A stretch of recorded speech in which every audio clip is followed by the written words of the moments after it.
আমারে দিয়া আর টেয়া পয়সা জমানো সম্ভব না। না, কারণ আমি চাই একরকম, আমার মনটাই কয় আরেক রকম। যখনই কয়টা টেয়া জমাই, মনটাই কয় তোর তো খিদা লাগছে, খাইতি না? টেয়ারি রাখছো কীর্তি পয়েড খেলা। আমি খেলাই। আমি যদি 10টা টেয়া জমাই, 20টার খিদা লাগে, তখন আর মাথা মুতা কাম করে না। আমি মগায় সব খেয়ালে। আমার যত টাকা পয়সা ছিল সব আমি একবার খেলেছি। আমি এখন গরিব না, আমি ফহির। শেষ। চিন্তা ভাবনা করে যেহেতু খরচ করি নাই, তার মানে এখন চিন্তা করেও লাভ নাই। ওয়াও, খায়ালেছি সব। টেয়া পয়সা যা ছিল খায়ালেছি। মানি বেগে টেয়া নাই। আমার মনের আমি কষ্ট দিতারি না। আমি নিজের দরকার পড়লে কষ্ট দিব।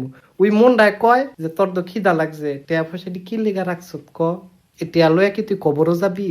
আল্লাহ টেয়া দিছে, খরচ করে লা, খাইয়া না লাবি। এই টেয়া দিয়ে কি হইব? ভবিষ্যতের কথা কম যায়। কালকা যদি মইরা যাস গা তুই, হ্যাঁ? এই ডরে আমি টেয়ারি খাইলাই সব সব খাই।